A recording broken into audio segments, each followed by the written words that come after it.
Irving. Of course, no Kevin Durant is expected to miss at least 4 games while he's in quarantine.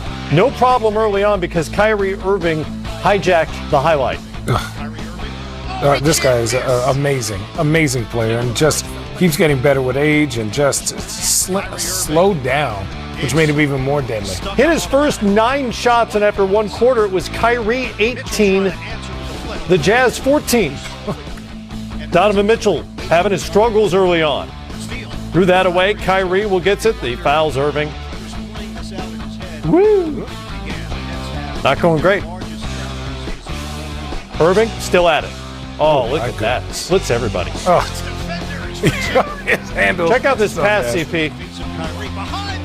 Oh, my goodness. And like I said, the Nets doing a good job. Obviously, this is the Kyrie Irving highlight package, but they had, a number of assists, 31 assists on 52 field goals. Jared Allen getting the start, by the way, 19 and 18, and given Rudy Gobert fits as well. He had his troubles. Oh, my goodness. Allen with officially a couple of blocks, one right there at the big Frenchman. Mitchell gets going here in the third. Drives and one. He went for 31 on the night, but they were playing from behind from the get-go, and Brooklyn would put them away late. Kyrie sizing it up. Sometimes I wonder, does he even see defenders, right? Like, is he just doing a move to do it? Karis LeVert with 24 off the bench. Okay. We forgot about him. We don't forget about Karis. Oh, don't forget about Joe Harris. No, Joe Harris. I don't know if Utah forgot about Karis. Coming off the bench in this game. Very well. Brooklyn wins it by 34. It's the most lopsided Jazz loss since November of 2018. It's been feast or famine for the Nets, however. 3 of their 4 wins have been by 26 or more. They set season highs in field goal percentage and with those 31 assists you mentioned, Candace. Mentioned that first quarter. Kyrie had it going. Perfect from the field, 4 from 3, and single-handedly outscored the Utah Jazz. So, Candace, what can the Nets learn about themselves from a game like this when Durant is not on the floor and they win so convincingly? Well, to me, they have played to their opponent. If you've noticed the games that they have lost, it's all been to teams that around the league, they're not assumed, playoff contention teams. You think about the Atlanta Hawks, you think about Charlotte, and now, again, you have them coming out and playing a great Utah Jazz team, and that are picked. Some have picked Utah Jazz to be in that Western Conference playoff race. They know that their backs are against the wall with KD being out, and I think that they take that personally. And Steve Nash has said it himself. He thinks that at times they play a little casual. And, it is a luxury to be able to have the talent to turn it on and turn it off, but you have to be careful when you do that. And when you have a guy like Kyrie that is capable of getting any shot he wants and shooters around him that give him space with, capable knockdown 3-point shots, they're a scary team, and they're going to be a scary team come, now it's July, right? July. Yeah, July, somewhere in there. And Channing, what do you make of the lineup changes Steve Nash made, in particular Jared Allen starting for DeAndre Jordan in this game? I think it's great. You saw the energy. Remember, the Brooklyn Nets were good before KD and Kyrie got there. They were going to the playoffs. So these guys can play. So whether KD doesn't play or Kyrie plays, either or, this team is a winning team, and they have firepower on the offensive end, and they locked in. Jared Allen's energy was great. He gave business to Rudy Gobert, and it was fun to watch tonight.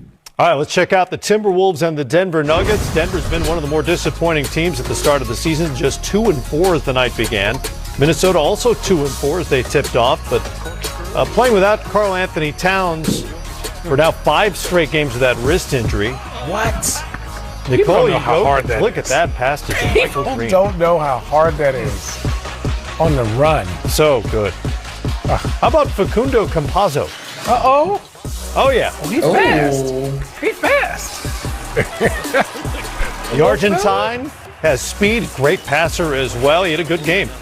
Minnesota puts up 43 in the second quarter, and this is what is driving Michael Malone nuts about this team. One of the worst defenses in the league, Denver. And Minnesota taking advantage. Anthony Edwards, the number 1 overall pick with the dunk. Juancho Hernan-Gomez knocks down the 3. D'Angelo Russell up the floor. Oh, he can shoot that. Oh, yeah. And then Russell. Uh-oh. That's a tough shot. Yep. 33 and 11 for D'Angelo. Great. And Hernan-Gomez inside. Know your Hernan-Gomez. He had 25. Minnesota up by 3. Third quarter, Denver moving it. You see Russell still going to work. I don't know if Denver has that one singular good defender now that Jeremy Grant is in Detroit. So they have to do it by team, and it just doesn't seem that they lock in unless they're making shots. So Will Barton there dunking, and then JaMychal Green knocks down the 3. Campazzo, pew, all the way to the rim. It was like he got shot out of a cannon there at the end. Goodness, look at my man. He had 11 off the bench. They do pass Barton. well. Barton with 20. And then Murray working over that Minnesota D. Jokic. Yo, big Euro step. Oh, that's slow Euro. I like That's that. the slowest Euro, but it works. Now, if you're European, isn't it just a step? Oh, I see what you did there. Pretty 35 points, 15 boards, 6 assists for Jokic as Denver pulls away in the fourth quarter. No triple-double. More importantly, a Nuggets win.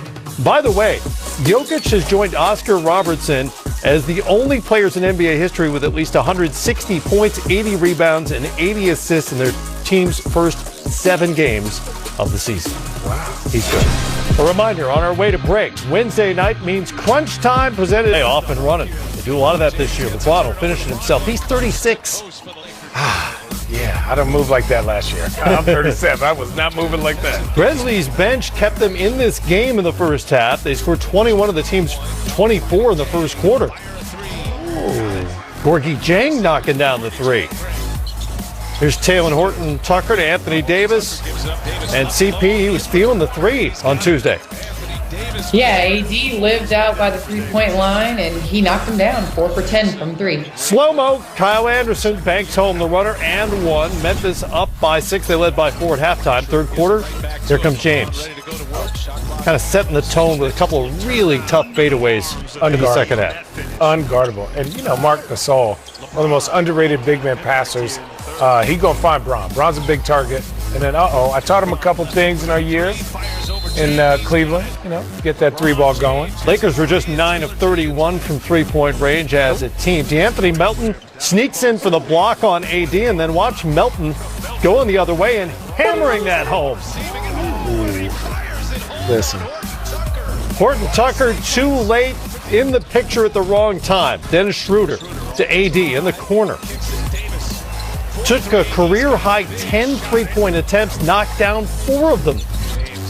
I'm going to tell you this. If he hits that more consistently, even if he doesn't shoot 10, that's going to make him even more unguardable. Like, who do you put on him? What type of player? How do you guard that? Yeah. These are all good questions. They're too little. Too little. According to LeBron, they're too little. LeBron had 26, 11 boards, and 7 assists. He's on the bench now because it appeared the Lakers had salted this away, but Dylan Brooks knocked home the corner 3. The Lakers kept turning the ball over. They do get it out of bounds here, and then, Yeah, this is just get this over with. Let's get that plane going. Somebody touch the ball. Let's get out of here. But I do love this. That's one thing about Bron that I appreciate is that he's always giving love and knowledge to the next generation. And John Morant, when he gets healthy, is definitely that next generation.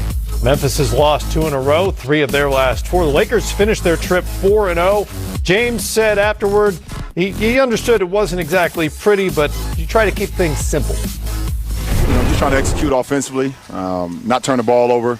You know, get great shots and then get some defensive stops. You know, it's always hard to beat a team, back to back. And we knew we was gonna get their best fight. And we're a championship ball club that know how to keep our composure throughout anything, and was able to execute down the stretch. We've experienced a lot as a ball club, so we'll be able to hang our hats on that late game, or if we get down throughout the course of a game, we understand that it's a 48-minute game and it's gonna take one possession at a time. So to be able to have that composure, we was able to have that tonight.